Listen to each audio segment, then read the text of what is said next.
Good evening, everyone, and welcome to the June regular monthly meeting of Carlisle Borough Council. Town Hall is once again remaining closed to the public due to social distancing and the governor's orders. But I do have it on good authority that we will be going green in this county tomorrow. So thumbs up to that.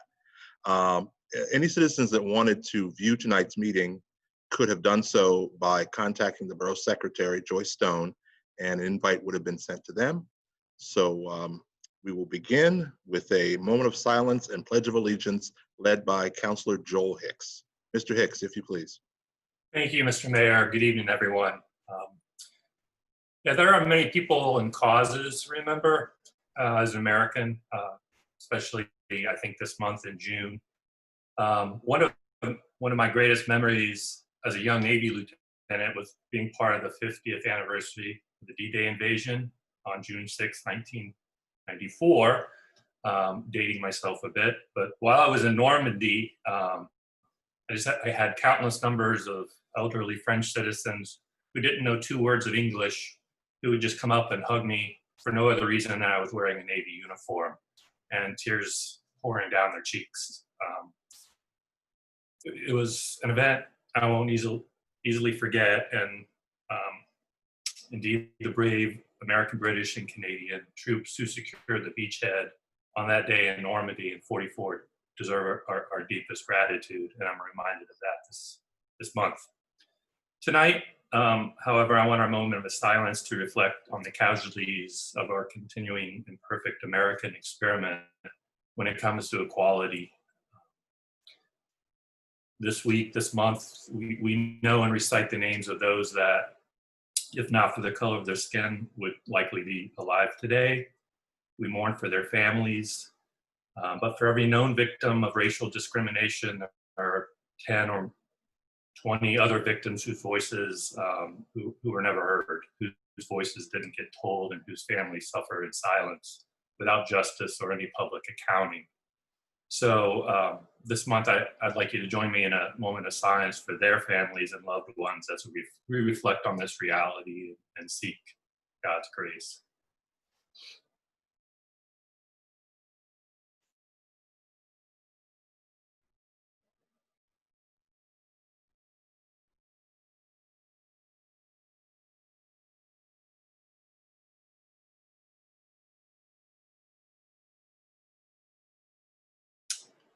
And if you would join me in saying the Pledge of Allegiance.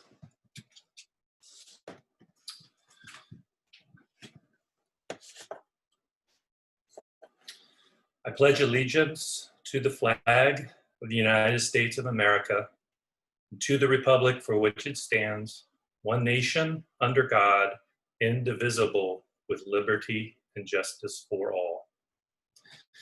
Thank you, Mr. Mayor.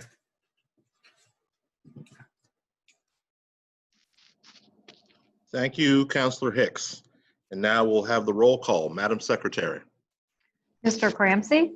Here. Ms. Fulham Winston? Here. Mr. Hicks? Here. Ms. Landis? Here. Mr. Schultz? Here. Mayor Scott? Here. Mr. Stubbe? Here. And everybody is here. Thank you. All right. Thank you very much. And now we'll go to opportunity for citizens to be heard. Madam Secretary, I don't think anybody had called ahead of time. No, no one did. Okay. Well, then we will go to anybody that is on the call that would like to make a comment about borough government or any borough-related matter. Please let us know, and your microphone will be unmuted.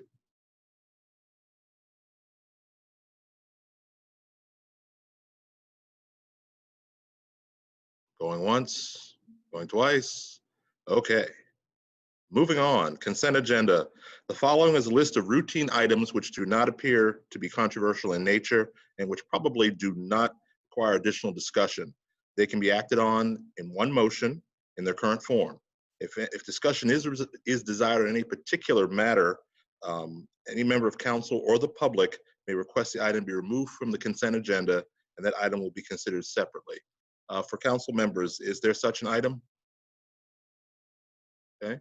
Any member of the public wish to have an item removed to be discussed separately from this consent agenda?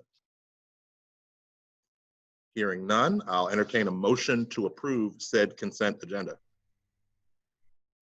So moved. Moved by Deputy Mayor Schultz. Do we have a second? Second. Seconded by both Brenda Landis and Deb Fulham-Winston. I'm blessed. All right. Seeing no further discussion, I'll go ahead and call the question. All those in favor signify by saying aye. Aye. Opposed? The ayes have it. It's unanimous. And if you were on the call for any item on pages 1 and 2, that item has been dealt with. We'll now go on to the regular agenda. I don't see any tabled, continuing, or recurring items. So we'll move on to reports from elected officials. Under Mayor's report, we'll have a COVID-19 update from staff. Thank you, sir.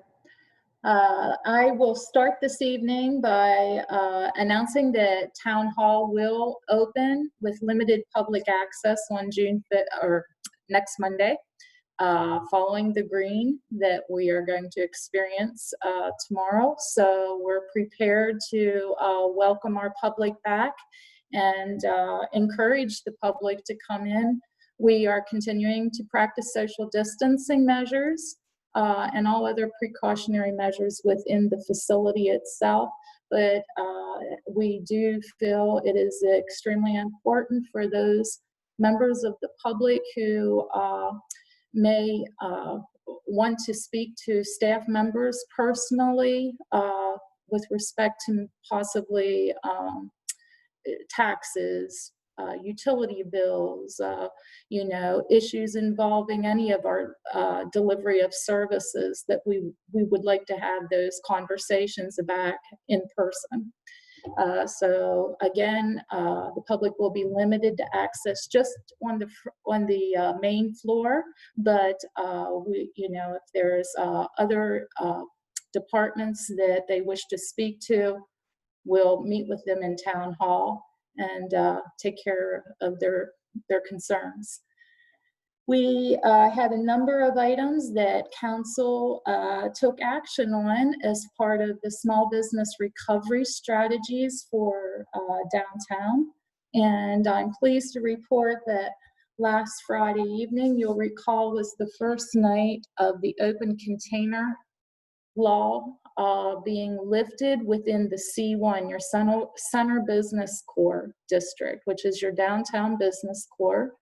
And it was specific to the sidewalk areas within that district. And according to the police department, we did not have one issue yet with respect to the open container for this past week or weekend.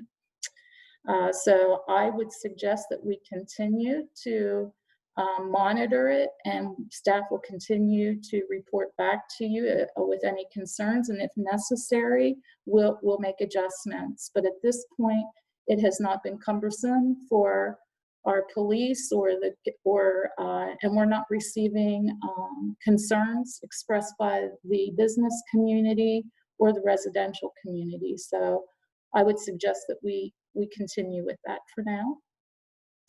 We have expanded the ability for businesses in the downtown, if they want a curbside or drop-off spot in front of their business, that they may give us a ring here, talk to Stacy Hamilton, the parking supervisor, request a parking meter bag, and we will certainly see that their meter in front of their retail or their restaurant, their brewery, or even arts and culture venues are provided that. We think it's important, and that seems to be one of the items that stuck out at us with one of the surveys that was initiated, that there were retailers that wanted that flexibility as well. So we can easily accommodate that. We now have online temporary permits for tent structures that can assist retail as well as restaurant and other businesses in downtown, if they're able to erect those on private property. There is a temporary permit that they can complete. It's a one-page permit, and we ask that they complete that. I believe that is due next Friday. We'd like to have those by close of business, and we'll promote that via social media and through DCA and the chamber as well. And we also have a temporary parking lot permit online, that if there is a business or several businesses that wish to go ahead and make a request to utilize one of the borough's public parking lots for a given day or, several days, they can make the request. That'll come to the parking department. It'll first go through a review by the parking supervisor, who in consultation with me will determine whether or not we can meet that request, or possibly a modified version of that request. We also, as you're aware, have opened up the parks for commercial activities. And I believe the last that I spoke to our Parks and Recreation Director, Andrea, she had received 3 inquiries for use of the parks, but she can confirm that. So we've heard a lot of good feedback on that. In addition, as you're aware, there's been a lot of focus on the CARES stimulus dollars that are coming into the county as well as the borough. The borough's portion of stimulus dollars, we're going to have about $150,000 that we're going to be able to allocate for economic development within the, primarily within the C1 district. The public notice was put in the newspaper this week, and I know that Chris Rafferty from the Redevelopment Authority, he's one of the attendees tonight, but I'm not sure if we can hear from him. He could provide to you, or I can give you an overview of what the process is.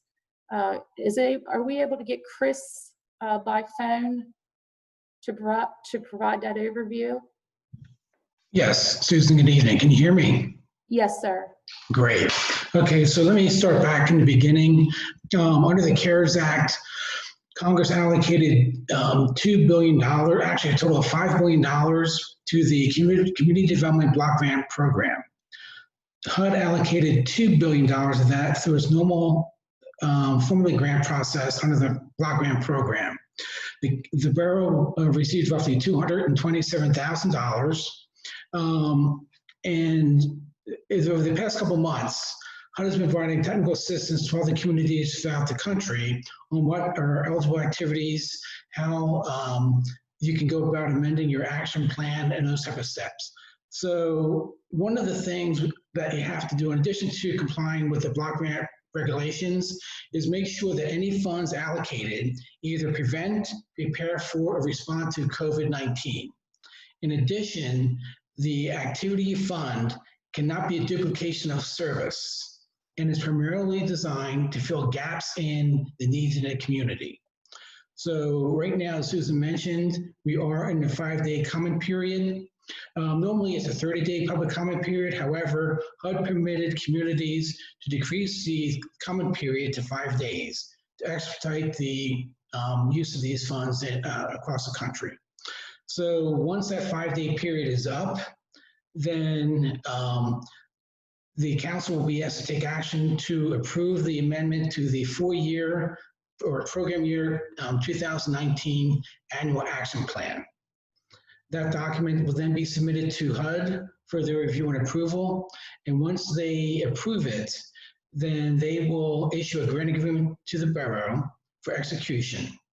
Once that is executed, and HUD has indicated they're going to expedite reviews of COVID-related activities and annual action plans. So again, once they do approve it, execute the grant agreement, then HUD will load the funds into a system called IDIS, Integrated Disbursement Information System. At that point, we're along the roads to get the money the activities implemented. We'll go through the standard environmental review process and then work out a grant agreement with any subrecipients that will be receiving these funds, and then try to get the money on the street as soon as possible. So that's a brief overview of the COVID-19 block grant funding. If you have any questions, I'll be happy to address them.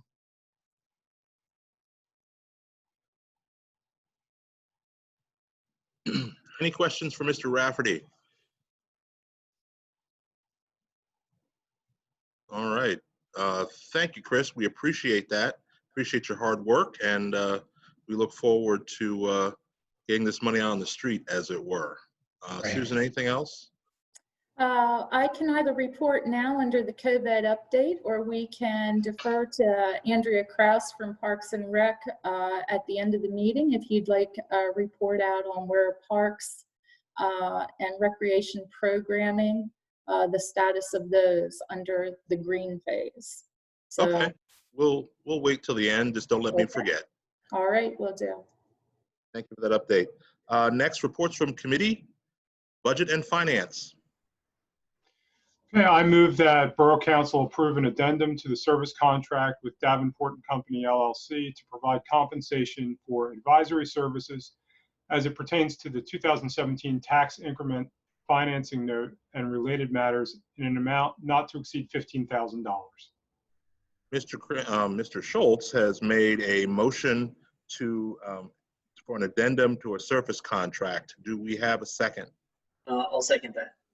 Mr. Crampsey seconded. We have a motion and a second. Any further discussion on this item? Hearing none. All those in favor, please signify by saying aye. Aye. Opposed? The ayes have it. Motion passes. And that concludes my report. Thank you, Deputy Mayor. Community planning and smart growth. Thank you, Mr. Mayor. My first item this evening is a continuation of a discussion that got cut a bit short due to weather during our workshop meeting. So I will throw it over to Councilor Hicks. Thank you, Councilman Crampsey. I don't see any hail clouds in the horizon, so I think maybe we're going to get through at least most of the slides tonight.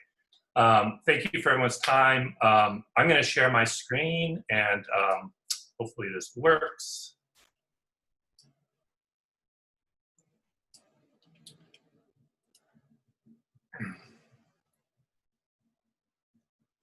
Okay, so I just wanted to make sure everybody understood why we're reviewing a climate action committee format. Back in April, we approved a resolution that basically, this is pulled right from the resolution, that says that the next step in developing a climate action plan will be to actually put a committee together. So just a reminder, getting everyone up to speed of why we're reviewing this. For the past several months, several of us on council have been working with Dickinson and with a program with DEP to help us strategize how to move forward with a climate action plan. This provides some sort of a roll-up of some of the recommendations, particularly those they recommend within our community to be part of a climate action committee. So I would encourage you maybe to dive in and look at some of these highlights. I'm not going to talk to any of these specifically, but it really just summarize it. It says it's really important that we have, not just council and staff part of this process, but businesses, local community organizations, and other community involvement. So that hopefully will be employed by the structure that we end up going forward with. And I do appreciate everyone's input. These slides may look slightly different than what was on Dropbox, and that was because I was integrating some of your comments in the last minute. So that's the reason why there would be any changes. So I I would submit that we move forward with a committee. We could, based on one input, I think maybe calling it a Climate Action Commission might be more appropriate. But this is by its design advisory. And because it's an advisory commission, I think rolling it under an existing structure, and I might submit that the Planning Commission would be the appropriate one by which the commission would report through. I think it would be appropriate for the Planning Commission chair to assign who the chair of the Climate Action Commission is, and I'll go into more detail of who might be appropriate to be on the executive committee. I would also suggest maybe having the chair of the Climate Action Commission approve the team leads, and then defer to the team leads to determine their schedule. So this probably looks a little bureaucratic, and it has that ring to it primarily as a response to my concern or my belief that we really want to make everyone's time the most worthwhile. There have been boroughs and municipalities that have had a single commission and everybody meets all the time at the same thing. And there are other boroughs that have a very extensive sort of program. And I try to strike a bit of a balance so that we can leverage the skills and time of key folks that we need to be part of the commission, to be focused on where their expertise and their time best lies. So that sort of explains why this is kind of so many moving parts, but I'll go into more detail, and hopefully it'll make a little bit more sense as I go through what each of these teams actually does. That might provide a good structure moving forward. So this would sort of be the structure while we're still in the process of developing the climate action plan. And then, you know, as we evolve and get an active plan, we can probably meet as an ad hoc basis and probably team the pieces down a bit to these, to perhaps these elements. And as I explain these elements, that I'd like to continue to revise this. So the executive committee is really, as you might expect, is sort of the primary oversight for all of the teams. You know, we'd have a chair to head it. I feel the team leads, the borough manager, perhaps another council member, and a borough resident at large would make up the executive committee. They're sort of directing when products are due, what the schedule is, in certain cases sort of directing activities to be moved from one group to another group. In the end, they're sort of the direct interface to council on status updates, on actually making final recommendations of the plan itself.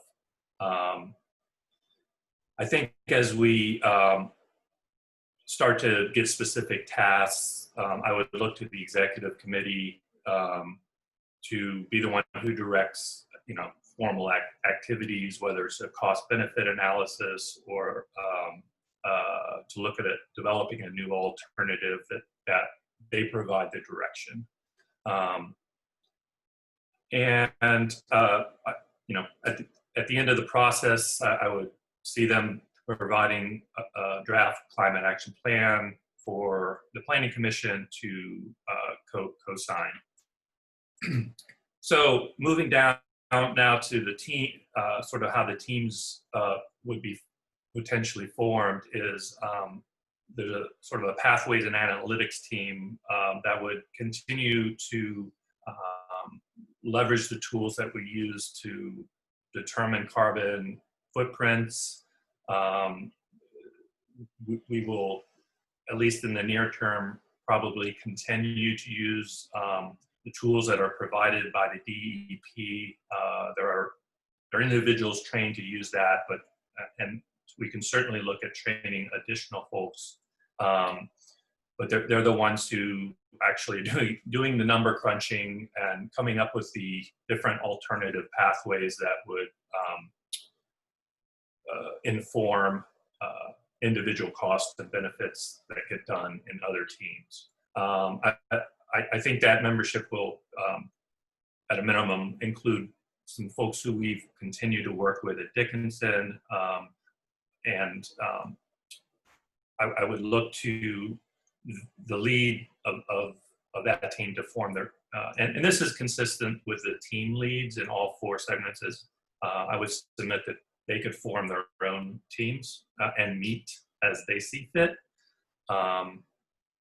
So that really kind of sums up the pathways and analytics team. So we have a zoning and standards team, and they're going to be critical, obviously, to help inform and potentially look at changes to zoning laws or ordinances that would make it easier to achieve our targets, or revise them to make it compatible with some of the strategies we want to go forward. I would see potentially the team lead of here maybe being the zoning officer, probably someone from borough staff, bringing in an individual from Cumberland County, perhaps even the zoning officer himself, probably makes sense. I think somebody on the plan, maybe a at-large member from the Planning Commission, and maybe when necessary, the solicitor. I think the functions here, I mean, just based on the title of the team, it's pretty self-explanatory. And so I won't go into the duties in detail. Again, I would probably suggest we look to the team leads to develop the number of people in their own team. Projects and estimates team. This is primarily the ones doing the cost and benefit analysis as directed by a particular strategy or pathway, but very specific tasks. So this is not a team I envision kind of running off, coming up with new ideas, as opposed to actually validating or informing strategies that we want to look at, in specific activities we want to look at potentially employing. I would envision, like with the zoning team, this would probably be the other team lead that I would envision coming from borough staff.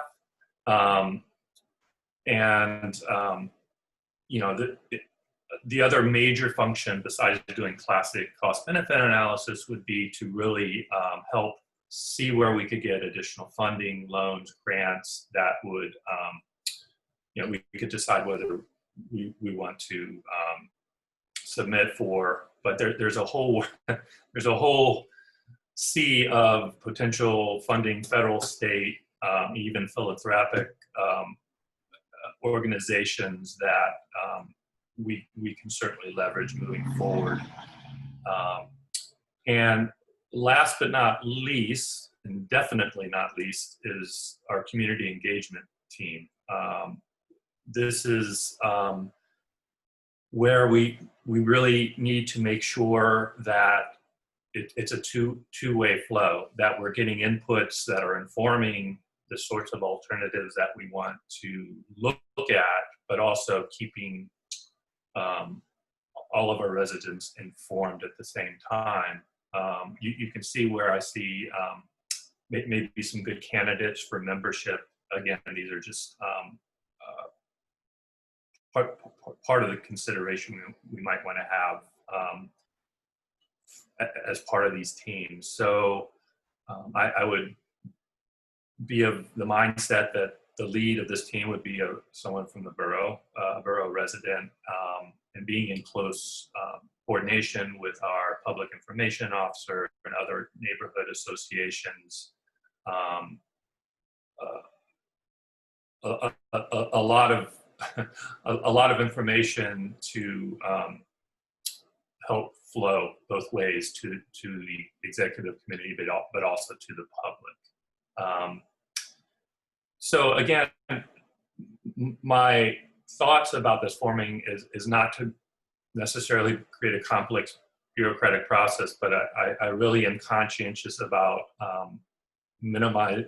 taking advantage of people's times. And I think if we functionally allocate things into teams like this, we actually can be more efficient and effective at using individual talent and people's willingness to volunteer more effectively.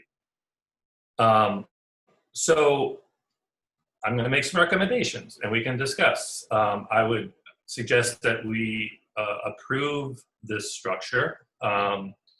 Again, I think we can view it as an advisory and we can leave the structure to our, to work for us. We don't have to add any, new ordinances about who's going to be on the commission. It can work as an advisory commission, and I would leave it to the executive committee to sort of, if we need to make some modifications, leave it to them to sort of adjust. One thing I did get some feedback from a few folks who thought, maybe there's an opportunity here to expand this structure if it's working to address other sustainability goals. And we've talked about a lot of projects or programs that we think we might be beneficial for the borough. This might be a structure to help us get more organized to actually pursue some of those goals. So I'd like maybe see if others think that makes sense. Once we sort of approve in this structure, the next step would just to inform the public that we have a new commission looking for volunteers. I think probably the first meeting is just, all hands. Here's what we're doing. Here's the sort of skills that we're looking for, and then sort of based on the functions of the teams, it might help direct and inform the team leads of, who do I want to recruit to be on my team? But maybe the first public session is just an all hands. If you think you might be interested in contributing, please come. We'll sort of review what I'm reviewing, but in a little bit more detail. And I think of all the positions, especially not from borough or from council or staff, that perhaps the team lead nominees would be the one position that we request some applications just to make sure we since they're going to be sort of directing when those teams meet and the memberships of those teams, that we probably want to have at least a confidence that those are getting executed as we expect.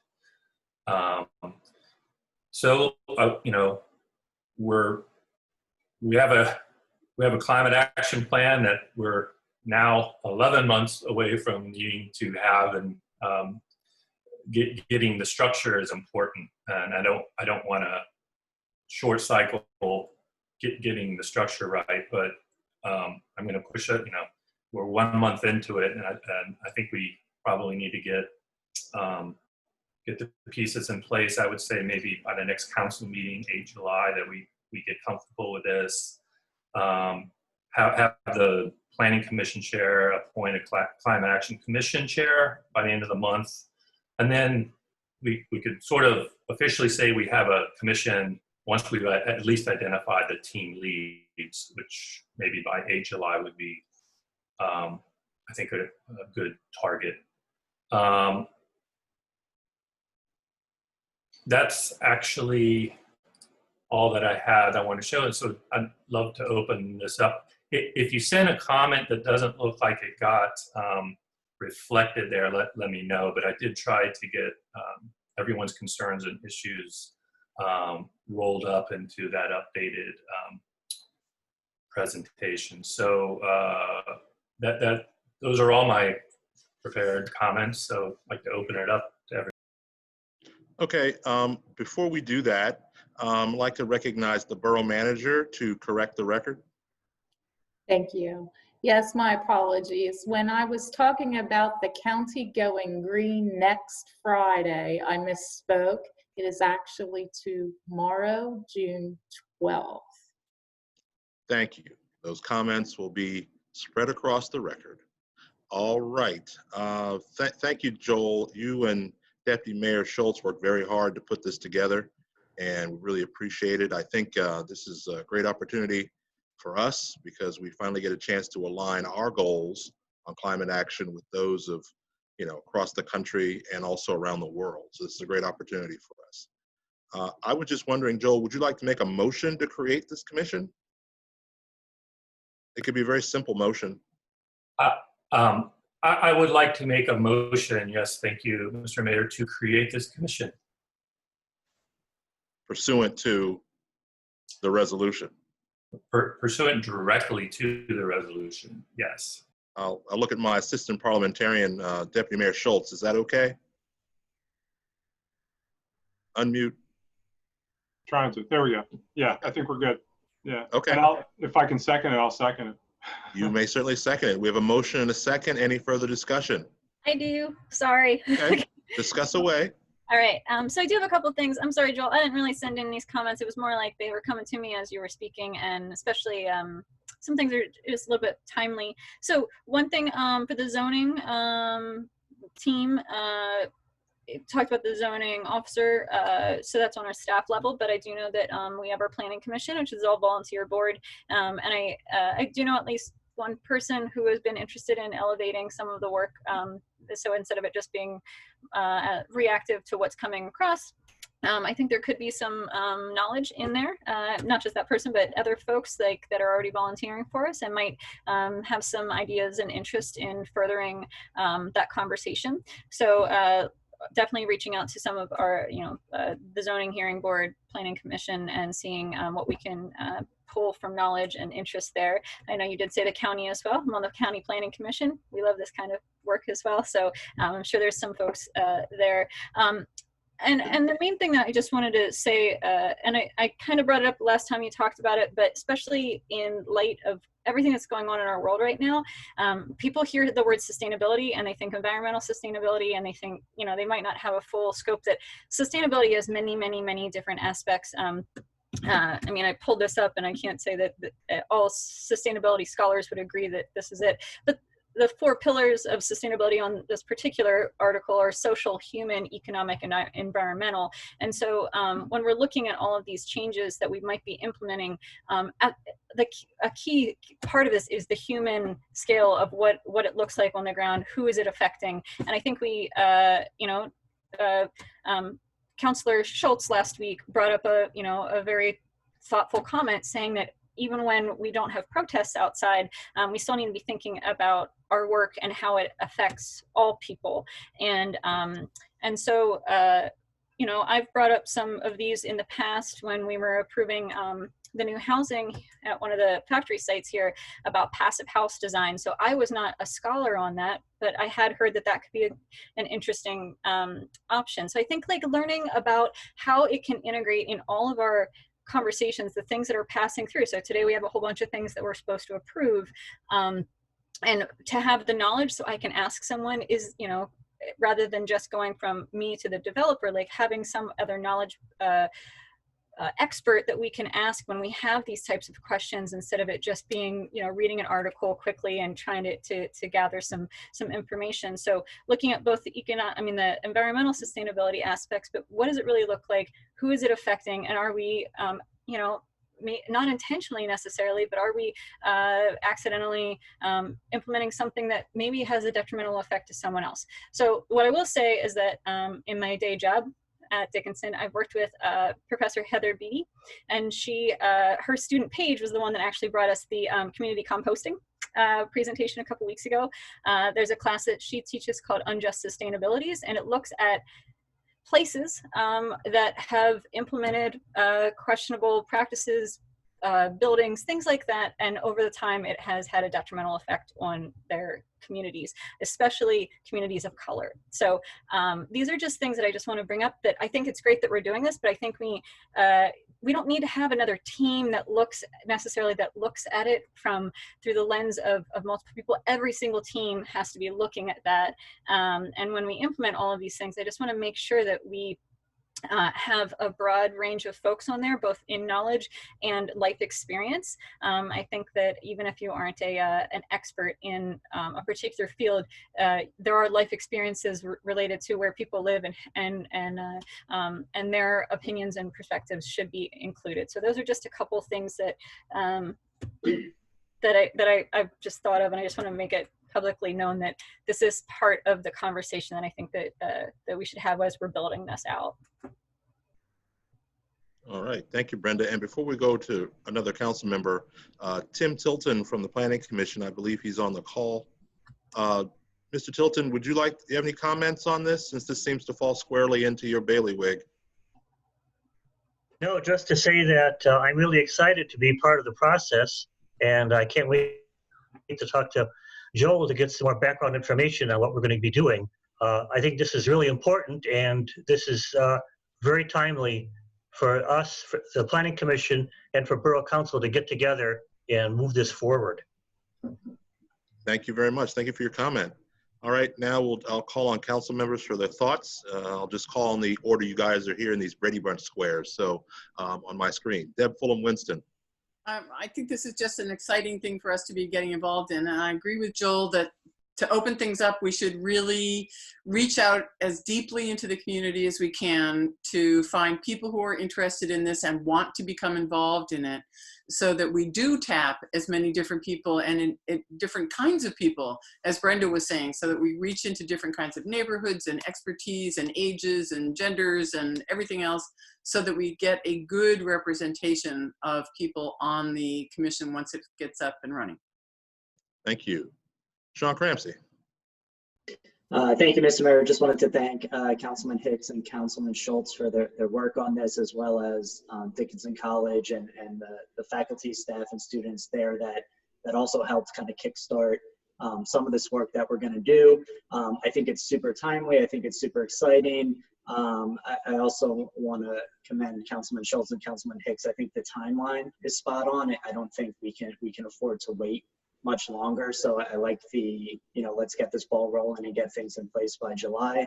And then just to piggyback on Brenda's comments, equity in the policies and suggestions that are coming out, and also equity in who is at that table, I think is super important and will be super valuable in this process. So that's all I have. Thanks. Thank you. Deputy Mayor. I want to acknowledge that, although I got some of this initiated last year, I don't want to take credit where credit's not due. That Councilman Hicks has done the lion's share of the work this year, and I've been happy to partner with him on this and pitch work where he has some expertise in this area. So thank you, Councilman Hicks. I think this is obviously, I think it's a great initiative. I think this is a nice structure. These meetings with the teams, I think it's important to underscore, will be public, and I think the teams will have the ability, where there may be additional expertise that they may need, to bring that on board as needed, and that may help address some of what Councilor Landis was talking about, to make sure we have all those other perspectives as we work through this process. Thank you very much. Jeff Stubbe. Thank you, Mr. Mayor. Other than just saying thank you to Councilor Hicks for his diligent work on this, as well as the Deputy Mayor, I don't really have anything additional to add at this time. All right, and we'll close it out with our astute law school ambassador, Stephen Spear. Stephen. Nothing from me. All right. Looks good.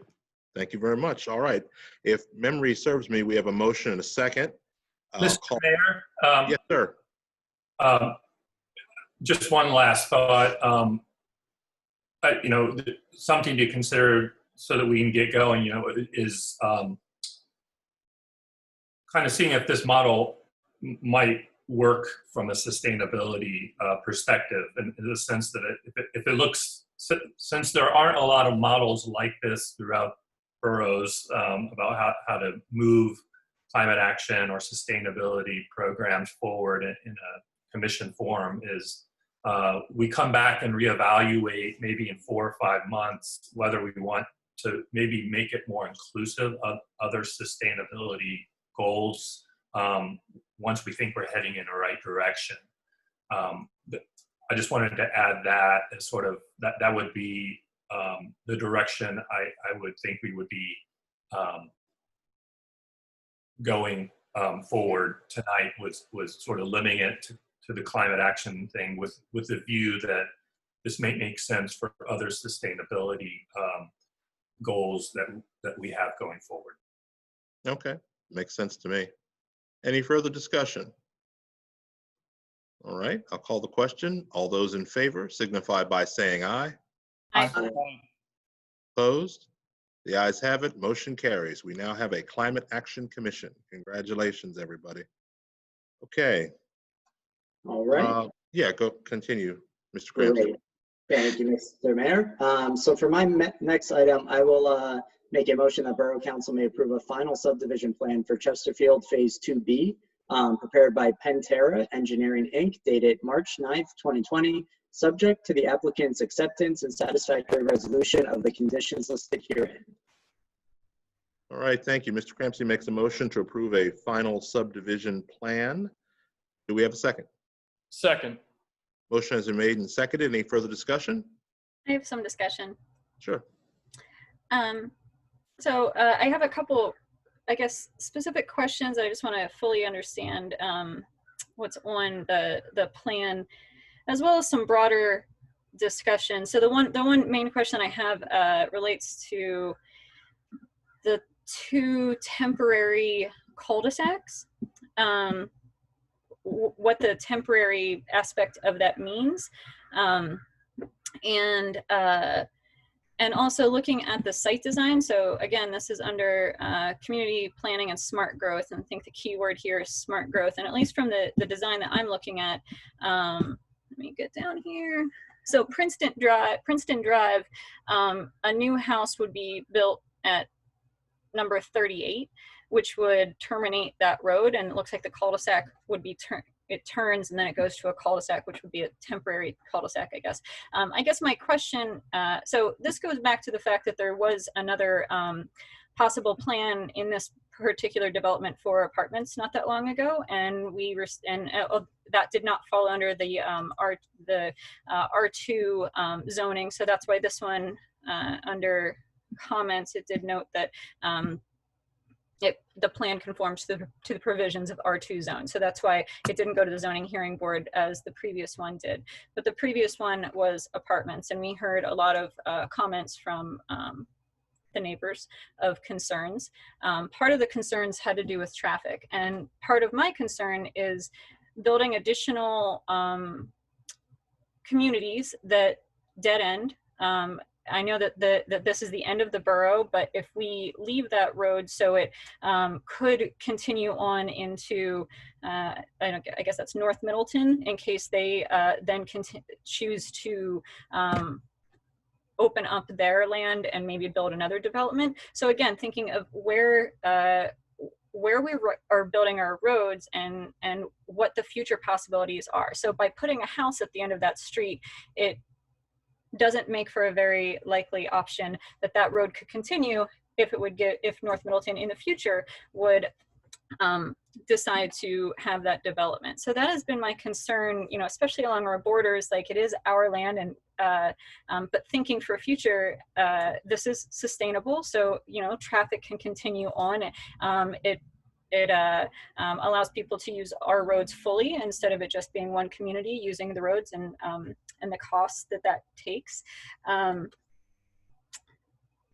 you go make sure I'm not missing anything else here. But in general, the last one on here also had to do with a waiver for parkland, which I understand that's just a standard in our language. But again, when we heard concerns from residents about having apartments up there, one of them was noting that there isn't any parkland up there. So I guess part of what I want to do is start to have better conversations and questions when developments are proposed. It may conform to the provisions of the R2 zone, but are there other opportunities to make that best for the neighborhood? So when the apartments came in, instead of saying, should they be built or shouldn't they, I wanted to ask better questions. So this is the same kind of situation. So is there a reason why we couldn't say, sure, maybe there could be some parkland so that it would broaden the neighborhood options? So I guess my question is the parkland, the cul-de-sac, and can the road have the possibility of continuing on?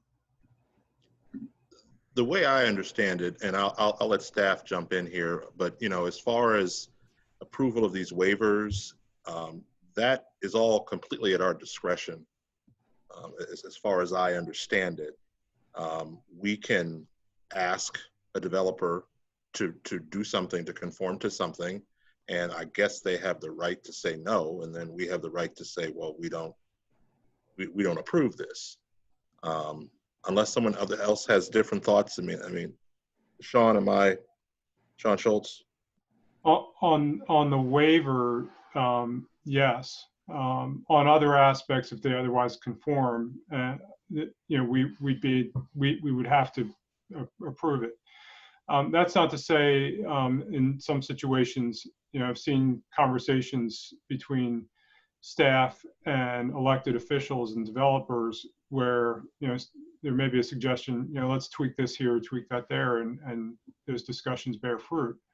We're at a final plan stage on this one, so and obviously wasn't involved in all the discussions with the developer. So I think Mike Skelly will have to answer some of these questions. And I'll probably tell you that the temporary cul-de-sac is there. That's pretty frequently done in developments to then allow a future road to go through that cul-de-sac, and they'll do away with the cul-de-sac. But Mr. Skelly will have to clarify on that. Mr. Skelly. Hi, how are you? I'm well. Well, thanks for the opportunity. So let me circle back to the original questions about, I guess, integration and networking with regards to the surrounding lands. So for this particular development, staff report indicates, it has a very long, protracted history going back to 1996. I think back then, and not being an expert on the history for this particular plan, the best case that you have in terms of doing a lot of creative design and good design comes at that stage. So with the preliminary plan being considered back in 96, the first question is how well can we integrate with the surrounding lands? And part of the big, I guess, concerns are typically to ensure good access for emergency services. Now, in this particular case, to the north, that's precluded by the turnpike. And unfortunately, to the west, it's precluded a bit just how the property is landlocked. Not to say that back then, efforts could have been made to extend the road right out to the edge of the property line, and that could have prompted surrounding developers to potentially integrate if the township's zoning was appropriate to enable that. So again, it's all a matter of timing and what's the appropriate place to kind of start doing that. As it relates to parkland dedication, that's also a good point. So again, proceeding to, before we start getting committed to the design, the preliminary plan starts weeding out those sort of questions. And council is well within its right to say, well, we do have a concern for the north end. We do want to ensure either a neighborhood park, which is, anywhere between 2 to 5 acres, or even a small parkette is provided for the benefit of the community. What you see a lot sometimes occurring is that in the absence of that decision or that being provided for, we kind of fall back on the approach of a fee in lieu of parkland dedication. So again, definitely the preliminary plan is, I'd say, a very key stage to start anticipating what is really desired for a particular subdivision and how that subdivision integrates in the entire community. So like I said, I think circling back to how this played out going back to '96, things could have probably worked out better for certain elements, but in some things we were kind of landlocked in terms of what was predisposed for this development. Okay, so Mike, in your opinion, the preliminary plan, which council does see, is the opportunity for us to try to get some of these concessions? Correct, and that's the part where really you have to do some deep diving as to what's really desired. Okay. Brenda, does that help? I mean, it does. I guess it's just the fact that we heard many concerns from the neighbors, and there were a litany of different things. But as soon as you change it from apartments to houses, some of those same concerns don't seem to be in effect. One of them park. So that's why I was trying to bring up what at least one neighbor had brought up before. So, I'm trying to, think back of other conversations we have and see if it applies when things change. So. Right. Mike, I was wondering, did we get any comments from the neighbors? Well, I didn't hear anything from the neighbors, but I believe, and I got to check the scroll down the screen, but I thought both the consultant and representative from SNA Homes might be on either a speaker tonight, so they could maybe lend some history to it. And also, again, we still have additional lands to the west that could be, at least for the parkland, something that we could secure. One of the conditions that is in the report is we wanted to have at least an arborist take a look at some of the mature tree stand to see if that can be salvaged as part of the design.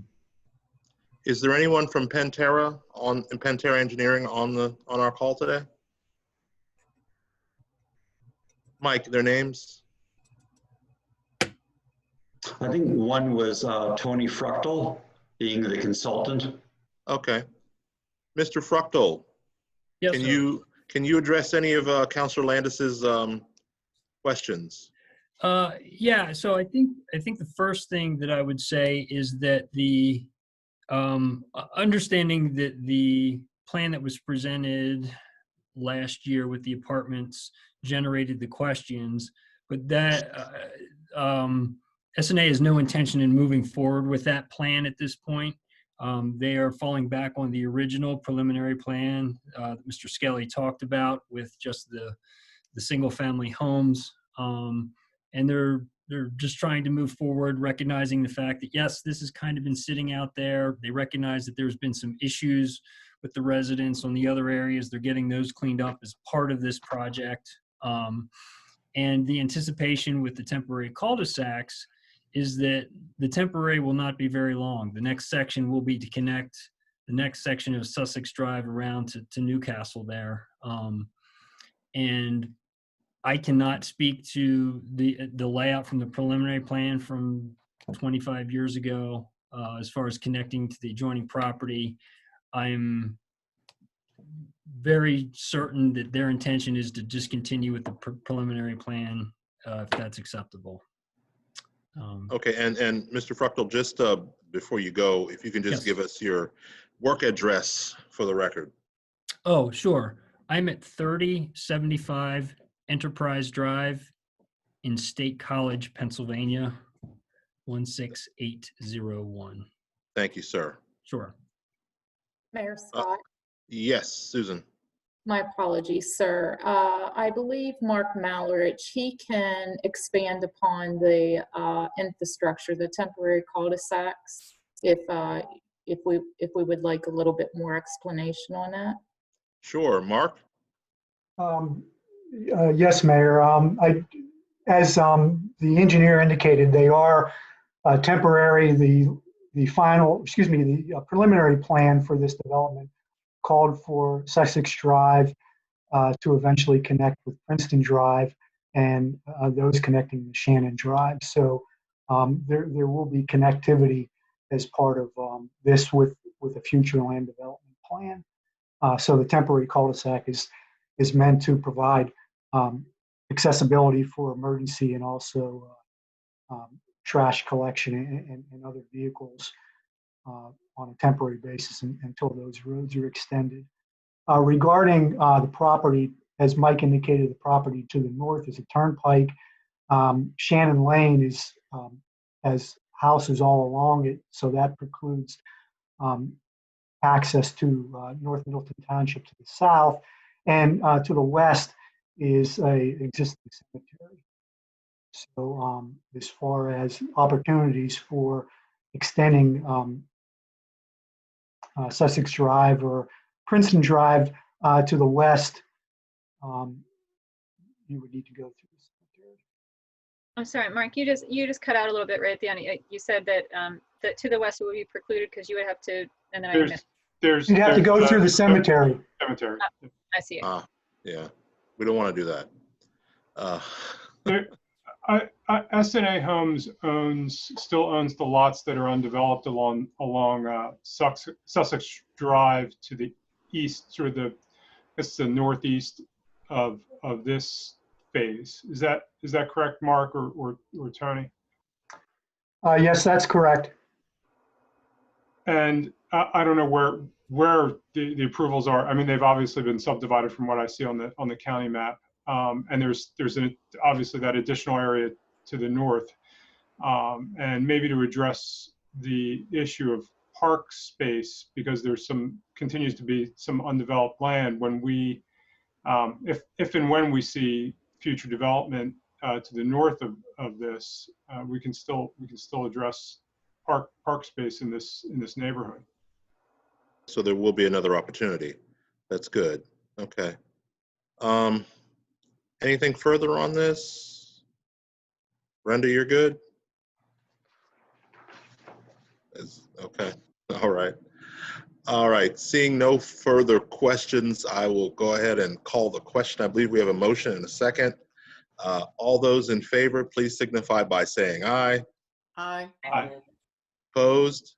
The ayes have it. Motion carries. All right, thank you, Mr. Mayor. Thank you, Councilor Landis, for the questions.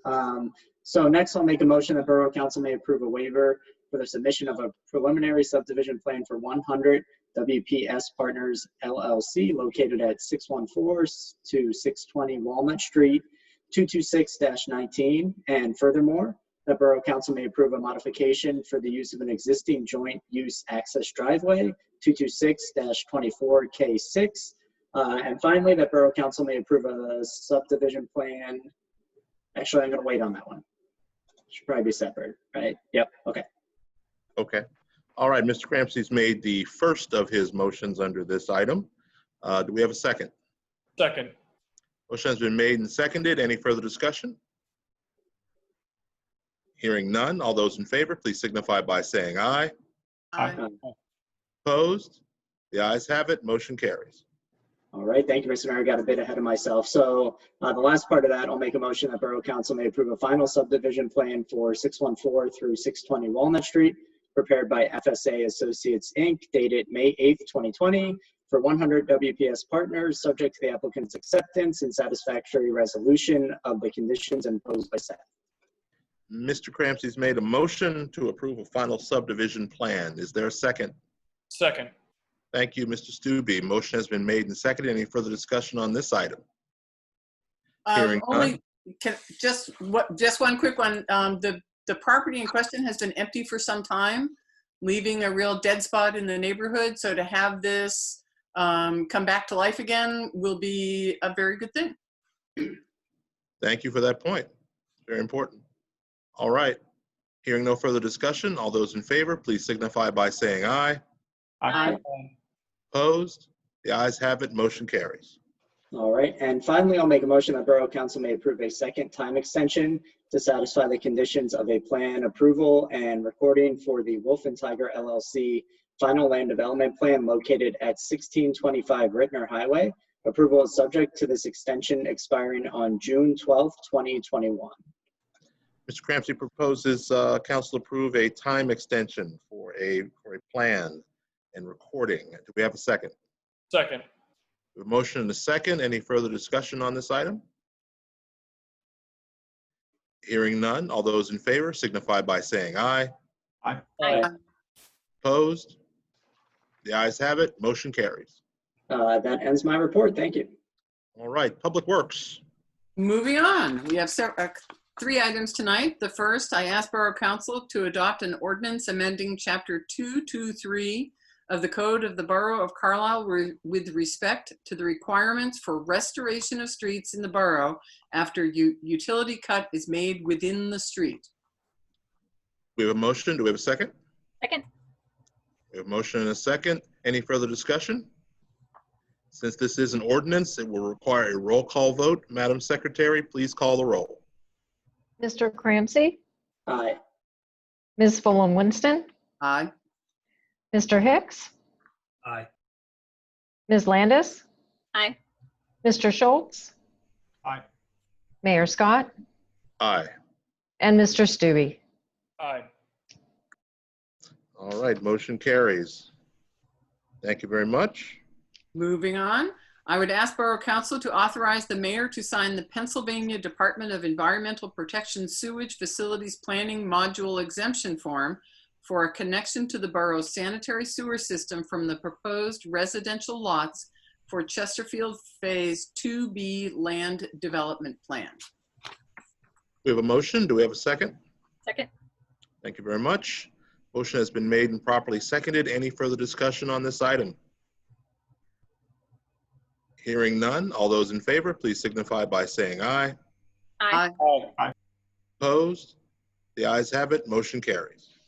And last, I ask Borough Council to award the bids for various chemicals used at the water and wastewater plants to the lowest responsive bidders outlined in staff's bid tabulation document.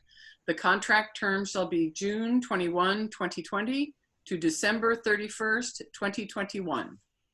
We have a motion to award a contract for various chemicals used at the water and wastewater treatment plant. Do we have a second? Second. Thank you. Motion has been made and properly seconded. Any further discussion on this item? Hearing none. All those in favor, please signify by saying aye. Aye. Opposed? The ayes have it. Motion carries. And that completes my report.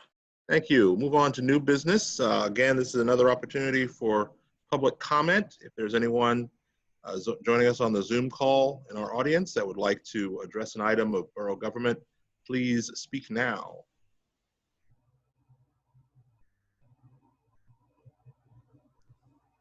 Okay. Oh. Miss Wanda. Yes. Wanda, you need my address, 234 Walnut Bottom Road. Thank you. Just a question. There's been several protests in Carlisle, and I was wondering if they must come through the police department, the borough, or is there any special permits that's would have to be given before they initiate a protest? Thank you, Ms. Wanda. Chief or Susan? Which one of you wants to take that? Chief, are you able to take that? Typically, they will get channeled through the police department at some point, unless they are on private property. Is that correct, Chief? Unmute yourself, Chief. Chief, unmute. There we go. Thank you, sir. That will be channeled through the police department unless it's up at the county at the square, which belongs to the county, or in some other private property. All right. Thank you, Chief. Okay, then a police presence would not be in the population. I'm not sure I understand, ma'am. would there be any police at any protest in Carlisle? It depends on what the protest was and what was going on, ma'am. Okay, and particularly speaking of the protest with George Floyd, the ones that have been held in Carlisle, did they come through? I know the one was on the square. All of them have been peaceful. Yes, they have. But I was wondering if they have to go through, if there's a procedure that they must follow to have if I wanted to have a protest, do I come to the borough and say I want to have a protest? Depending where it is, if it's private property, I would go to that individual, or if it's a march through town, I would come through the police. I don't quite understand what the procedure would be. Okay. Susan, do you want to go with that? Well, I believe, you know, it depends again on what type of gathering it is. We've had, if it would fall under the special event criteria, there is a special event permit application that's required through the borough. That's typically required if street closures or I think public ways are required to be closed or temporarily closed, as well as there may be some other criteria there, Ms. Wanda, I'd have to look at. But Chief Landis is correct that if typically, I believe any type of demonstration that occurs within the square area, I don't believe they have to seek our approval, or they just essentially leave us know that it's going to happen. And I don't believe we have any formal approval process for those. Okay, thank you. Thank you. Is there anyone else?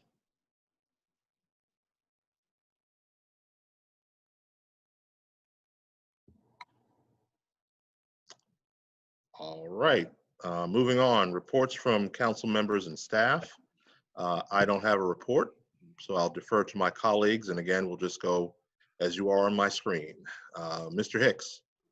Thank you, Mr. Mayor. I would actually, if would indulge you to make a motion, it was an item I would have had on the normal agenda, but I'd like to make a motion to discuss how council would consider adjudicating the CARES funds that would inform our modifying of the CDBG request coming in. Okay. I don't know if staff has worked that out yet. I think they'll be coming to us with some recommendations sooner rather than later. That's correct. Susan, would you like to say a few words on that? Yes, sir. Thank you. We actually, I met today with KDIC, as well as we had a conference call with Chris Rafferty at the Redevelopment of Housing Authority. Each agency will play a part in those stimulus dollars. And so we're not only ironing out, we'll have to iron out the details of what that agreement looks like in each agency's roles and responsibilities, as well as what the composition of the loan review committee that we spoke about will be, and whether or not that loan review committee that is essentially council will determine who is on that committee. And I have some suggestions from KDIC with respect to the composition.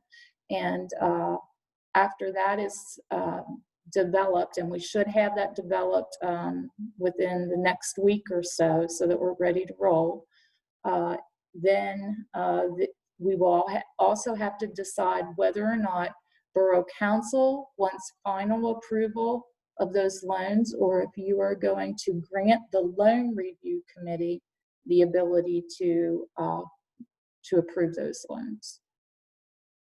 So you anticipate having that soon? Yes, sir. We actually hope to have that fleshed out by next Friday. So during your special meeting, we hope to have more details to provide to you on that. Okay.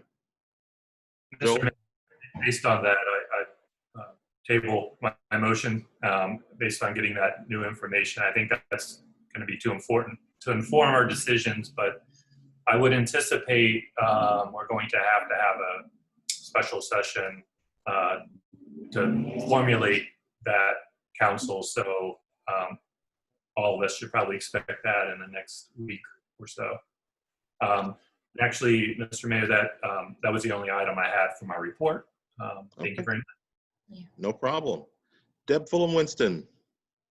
Thank you, Mayor. I had the pleasure, often with these reports, we talk about the meetings we've gone to or events we've gone to, and I don't go anywhere at this point. But I did have the pleasure of once again being on the Community Action Network call this morning, where there were over 40 individuals from the Carlisle community who came together to have a conversation about how we can all help each other and how we can help our entire community to recover from this insane situation that we're in right now.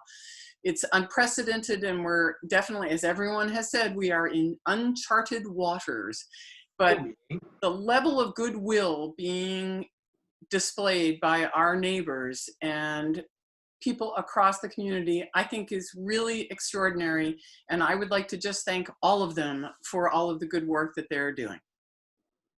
Thank you very much. I'd like to harness that goodwill because we're probably going to need it at some point, even beyond this. Brenda Landis. Sorry, my bad. I have two things.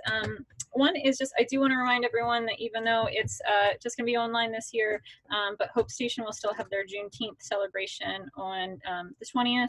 And also I know that the Lincoln Cemetery Committee is going to be tying ribbons along the fence along Lincoln Cemetery the night before. It was supposed to be during Memorial Day weekend, but because of everything, it wasn't able to happen. And they've been doing, Historical Society's been doing a huge amount of research and plan on having an online site about Lincoln Cemetery. But they've had, originally there were maybe a little over 100 folks that they thought were buried there, but now they're close to maybe 600. And so they're trying to point out how many people are actually buried there in such a small space. So those ribbons are names, as much as they could get from census records. And I think that that's going to be a very powerful and educational just start of reconnecting our community to this very important place. So also just for Juneteenth, you can go to Hope Station's site or their Facebook page, and they should be updating with more information about what's going on. It's going to be in the afternoon, I think like maybe 1 to 4. Yeah, yes, it's all going to be virtual. So I see Wanda Hunter pointing that out. So usually it's a wonderful celebration. I'm going to miss it terribly because it's in the neighborhood here, but still tune in. And the other thing, I won't go too in depth. But I kind of want to bring it back around because it might have seemed confusing. But I guess what I was asking about earlier with the development, and this goes back to our charge as counselors, is to, like, what I like to try to do is ask really good questions. I don't know if it always comes out as really good, but I ask a lot of questions. And I like to think thoughtfully and critically about what we're doing and why we do something in one place and why we don't do it in another, or the questions that we ask with one development or one plan that comes through and not another. And continually, we get a lot more questions about apartments than we do single family homes. And the thing that we don't talk about is who are we excluding when we deny other types of housing in this town. And this goes culturally throughout all of America. We have suppressed the generational wealth accumulation from families of color through housing practices. And we are still struggling as a country to continue to expand this. And so when we hear a whole lot of pushback about apartments but in the same place, and it goes across the entire community and across the entire country, I want to make sure that we are even when we're asking the same question. So if the question about comes up when it's an apartment, why wouldn't it be relevant with single family homes? I want to make sure that people have access to live in different communities, no matter what it's not just race, it's just class as well. Like if you can't buy into certain places, then your kids can't go to certain schools. And so these are all things that we talk about. You know, we need you to, where are you moving in town? Even where I lived here, I live across from these lovely new apartments that are coming up. And when I moved here, someone said, were you going to be moving to the good or bad side of A Street? It's only 4 blocks long. It's not that far. And so these are the types of coded language that people say without thinking, and it means something. And I just want to make sure that when we have these things that come across our desk, and we're going to be voting, that we are even and equitable with the questions, type of questions we're asking. We're asking the same kind of questions no matter what the neighborhood is, and if we aren't, then why not? So I know it's not maybe I was nitpicking about something earlier, but we had the same space and there were much different questions this time around. Actually, none. So this is an important thing that we have to continue to do, not just when there's protests on our streets. And yes, the protests seem to be about other areas, but there's lots of things that are ingrained in our culture that we don't think about. So that's what I am asking of council, and that's what I'm asking of the community. When you are, when you're thinking about why you want something or don't want something, think about who's getting excluded. And I just think that that's something that it's a way that we can all check ourselves and look in the mirror and say, I want to make sure that I'm thinking of all the people that could be affected and trying to make the best possible choice. And tell me if I'm making the wrong choice, because I got elected. I only have 1.5 years of my term left, so you can boot me too. That's what your elected leaders are here to do. You're supposed to listen, but I also have to try to think critically. So that's my little statement for tonight. Thanks. No, that's fine. Equity is so important in everything that we do, and it is past time that we started to live that, and I completely agree with you. And well, actually, one last thing. I got my last thing. With COVID and the budget constraints and the economic, world that we're living in now, we're going to need more different types of housing. So that's something else. Like, it's not, I know that people, they like having a lot of folks that all own their homes next to each other, but everyone can't do that. And we need to be able to consider, how we can make a good cohesive community in Carlisle with a range of different housing options. And they're all our neighbors, and they can all come over for dinner when we can, not social distance or whatever, right? They can still be like wonderful neighbors. So no matter what kind of house or apartment they live in. Well said. Thank you. Sean Cramsey.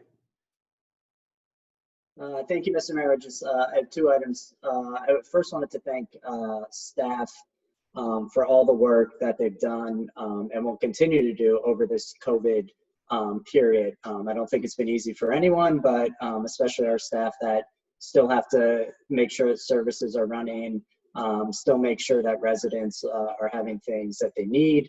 And I really think, they deserve a big thank you from the whole community because they kept working, through this, and they will continue to work. And I know not all the decisions are easy that they've had to make, but I can speak from my personal view of what I've seen. It's always done with the best interest of our community.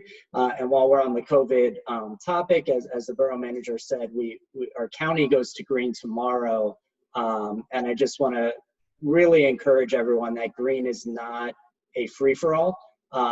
Please continue to follow CDC guidelines, wear a mask, wash your hands, practice social distancing.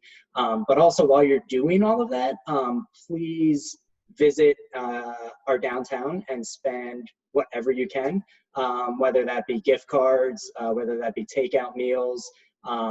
Please tip those workers as much as you can. Now's the time to be generous if you can. I think, we need to do our best to get our downtown and all of our businesses back financially. So we have a very generous community, but the more generous, I think, the better. And also, I would stress to our residents, please have patience. I think there's going to be different protocols going into place. Please don't be rude or dismissive to those businesses and those workers, because I think everyone's trying to figure it out together. But I just want to encourage everyone to continue to support our Carlisle businesses as we move into green. Thanks. Sean's absolutely right. This only works if we all work together. Deputy Mayor Schultz. Well, I thank Mrs. Hunter and Councilor Landis for teeing me up a little bit. But one of the things really the only thing I wanted to present to council tonight is after some discussions with residents over the weekend and a chat with Mayor Scott, I'd like to propose that to council, or get your buy-in, that we schedule in the near future a facilitated town hall to discuss race relations in our community, and to seek actions that we might take internally as borough government and perhaps externally among our community members. I said last week that I did not want this moment to recede to a memory. And I mean that, and I thank everybody tonight for continuing to speak on this topic. I've had a discussion. I've started to try to identify who might facilitate for us, and I have some thoughts and have made some initial contacts. But I think it's extremely important that we don't allow this moment to recede. That we take the opportunity to create new pathways through our community to discuss the needs of all those throughout our community whose voices frequently go unheard. I think you're getting some nodding heads, Sean, so I think we're all on board. The devil's always in the details, and I'm sure we'll work that out with staff and reach out to the appropriate folks to facilitate. So yeah, this is very, very, very timely. May I just add one comment? Sure. Being a little bit older than most of the rest of council, I do remember 1968 very well. And it's felt like a change point. And on some levels, it was a change point, but nowhere near as deep as it needed to be.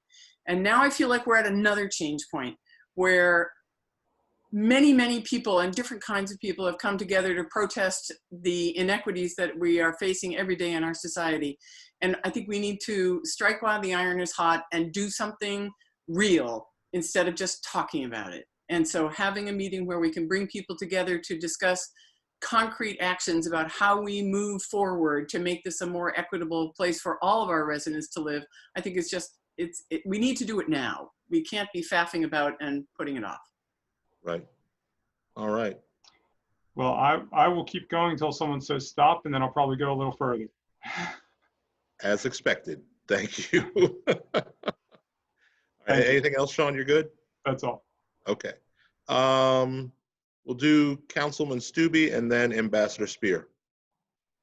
I have nothing at this time, Mr. Mayor. Okay. How's the baby? Doing well right now. Thanks for asking. No problem. Ambassador Spear. So I have a few things to cover with you this evening. First, a happy note. We had 2 students this year named as Rural Summer Legal Corps Student Fellows. Now that's a rather prestigious honor because there are only 35 spots available nationally, and we had 2 students picked for that position. That was out of 446 applicants. So those students are actually first-year students going into their second year. So that shows you the impressive nature of their applications. They're specifically looking to address the effects of COVID-19 in rural communities across the nation. So unfortunately, they're having to work remotely this year, but it's still an honor and it's still certainly something to be proud of as an institution. A couple other things Penn State related. We're still trying to work out our academic calendar for the fall, but the law school at Dickinson is doing its best to make sure that we're able to come back for in-person instruction.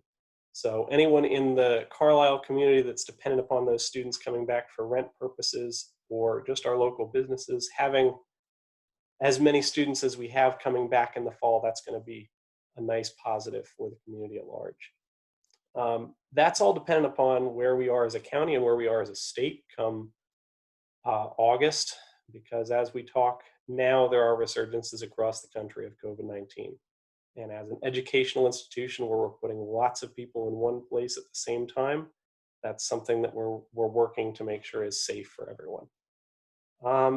Finally, thanks to a few of those discussions that we just had, I did want to take a moment to talk about educational equity, because as a law school, I think we have a unique responsibility to our community around us and to the world at large, because we are not just another undergraduate institution. We are not just a master's institution. We produce people that become lawmakers. We produce lawyers that interact with those legal systems.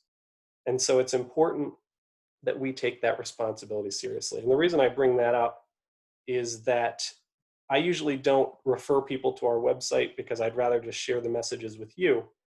But anyone watching this that wants to know about Dickinson's response to this, if you could go to Dickinson's website and just take a look at our news releases. Our dean put out a message to the community and to the world at large, speaking about some of the issues that we're seeing in our communities today, in our families, and in our cities.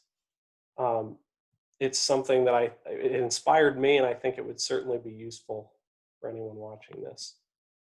Dickinson also passed a unanimous resolution denouncing racism and encouraging our students and our faculty to be anti-racists as well. Finally, we're also looking to change some of our curriculum for the upcoming year. Nothing has been finalized yet, of course, but the faculty has been looking at doing more intentional instruction on the interaction between race and law.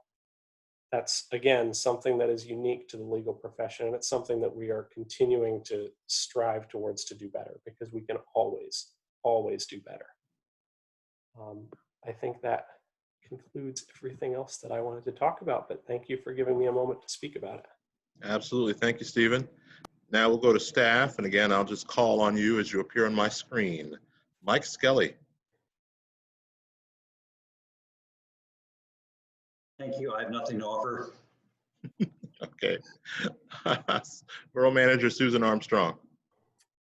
No, sir. The only thing I would suggest is if what we will do as staff, I'll retrieve the information on the special events and demonstrate all of our materials on that, and we can provide clarity for Ms. Wanda on that if she has any other questions, or any other member of public. Yeah, I was saying the public at large too might be good to put on our social media. I agree. That.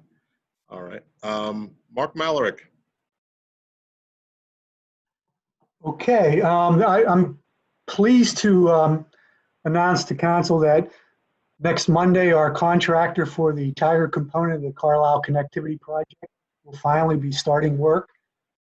He's mobilizing on Monday and starting at the intersection of West and B Street and working east toward Fairground Avenue. First order of business is replacement of the existing pipeline with a newer and larger pipe to provide for quality water service for the residents of that neighborhood. So I believe that we have an announcement on the website and plus social media telling the public about that. A contractor probably tomorrow will be posting no parking signs around the area that they intend to work. They intend to work from 7 to 3:30, closing the lane in the area they're working until the evening, and then reopening it until the next morning. So looking forward to that work. All right, thank you. And Mark, I guess that information is going to be on our social media? Yes, it is. Okay, great. Parks and Rec, Andrea.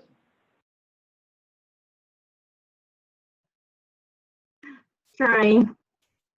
There you go. Sorry about that. Good evening. How's everybody doing? Okay. As far as Parks and Recreation and update, unfortunately, we did have to Monday. We did announce that we were closing the pool for the season. It was definitely an unfortunate announcement that we had to make. However, some good news we do have tomorrow, since we will be going into the green phase.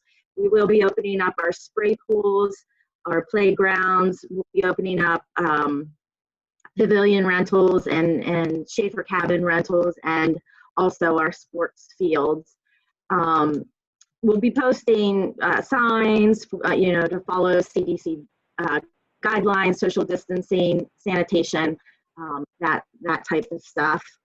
And all of that information is on the Borough's website, Parks and Rec website, and the Facebook page. We are also working on a variety of different outdoor programs that we can start doing in July, ranging, kids, adults, that type of programming. As far as Borough Manager Armstrong had talked about the park use and small business, we did have gotten a big response from that. I've heard from 5 different businesses, and we've been able to schedule park use for all of them. Most of them are happening, I think 4 out of the 5 are happening at Thornwald Park, mornings, evenings, and then we do have one at Leetore Park. So that's been going well for the small businesses that I've talked to, and they're very grateful to be able to have that use. Even though we are in the green phase and they can open up, they still have limited capacities. So that's the update for Parks and Rec at this time. All right, thank you very much. Yep. Tom Hamilton. I'm trying. Hello? Hi. I'm sorry, I don't have anything, thank you. All right, thank you. Assistant Borough Manager Owen Snyder. I do not have anything, sir. All right. Stephanie Taylor, our Public Information Officer. Okay, she says no. She's in the room here. Chief Snyder. No, sir, nothing to report. All right. And finally, Director of Finance, Richard Jude. Thanks, Mayor. I have nothing at this time. All right. Miss Wanda, you're unmuted. I have a question for Andrea. The Stewart Community Center that was used to house the homeless and all, with the Friday issue, do they have another place to go? Or because unless the churches are available now? I'll answer that, Ms. Wanda. I was just on a conference call with Beth Kemp, the Executive Director of CARES today. We continue to work with her. We're in communication with them each week. We likely have she's shooting for sometime between July 1 through July 6th to transition out of the Stewart Community Center at this point, but it'll continue to be revisited. She has we have as well. The borough has diligently been trying to assist the CARES agency with trying to find a location where essentially, I think Beth would prefer to have, whether it's on a temporary or permanent basis, a facility that could house the clients without the need to transition each evening to a church.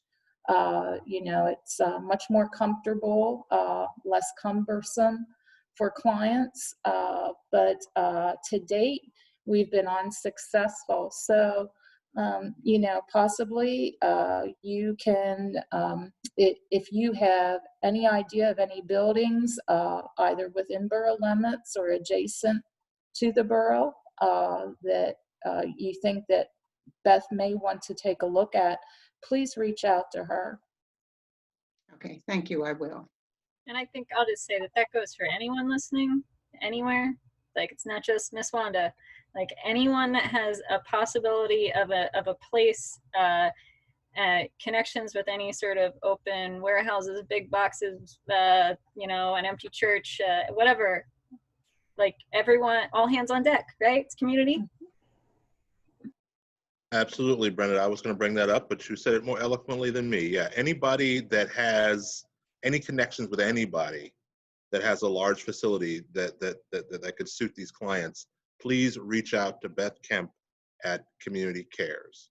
It's vitally important, and it's something that we have been working on, so we could use all the help we can get. So appreciate that. Looks like I've cycled through everyone, so unless there's any objection, motion to adjourn? Yes, we're adjourned. Thank you very much. See you all next month.